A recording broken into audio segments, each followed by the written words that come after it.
Hey, welcome, LED 343 students. I'm Brother Mari Tarangi. By now, you should have taken your first quiz on teaching a PE lesson, and you should have viewed your video, teaching a PE lesson, presented to you by Dr. and Mrs. Pangrazi. Hopefully, you were able to view that 3 or 4 times and really get to know that video inside and out. That's basically the model of what and how I would like you to teach a physical education lesson.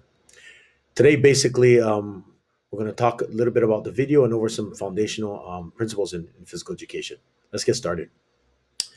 All right, the first thing that I want you to know is the goal of physical education. And basically, it's to help students develop a physically active lifestyle. What that means is everything that we do, whether it's an assessment, a lesson, an activity, or a game, needs to relate to this goal. The reason why this goal is important is because we are trying to help students develop an active lifestyle by helping them gain confidence in their own personal activities through movement, through exercise, helping them learn uh, basic movements that will help them maybe join sports or athletics or anything that's going to help them in the future to sustain a life of physical activity. And so, research shows that if students are physically active when they're young, they're more likely to be able to do that when they're older. And so that's what we're doing and that's what we're preaching. So how do we help students become physically active for the rest of their life? Is well, we do two specific things. One is we need to make sure that we increase learning, making sure that learning takes place. Well, how do we know if someone learns? Well, we have to assess. So there has to be an assessment. The other thing is we need to increase activity time, or in other words, practice.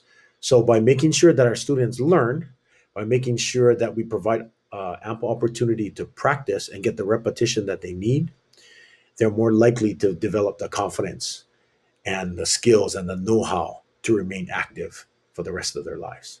So this is what we're doing. Okay. So whenever you're planning, whenever you organize a PE lesson or an activity, always think of what the goal is and does my lesson help increase their learning in physical education? And am I giving them enough practice in order to master those things? All right. I wrote this quote down. We are in the business of managing students. This comes from Dr. Pangrazi. And the reason why I like this quote is because I've noticed that if managing our students does not take place,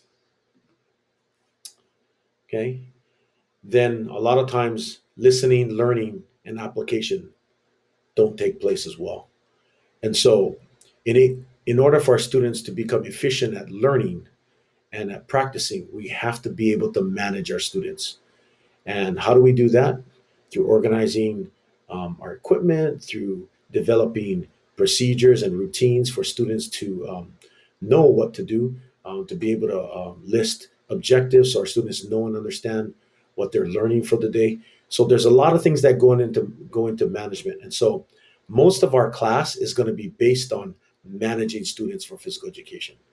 The great news is if you know how to manage them for physical education, I'm quite confident and sure that you can manage your students for any other content or subject area that you're teaching. Okay, so as you've watched the video, I want you to continually go back and look at it and and think of things and look at things specifically towards management. What does Pangrazi do? What does she say? What does she model? What are her instructions like? All these things are the basis of what we're going to be trying to you're going to try to do in class, and we're going to try to get you to do them in class as well. Okay, so keep up the great work, and in the next video we will talk about your quiz. Thank you.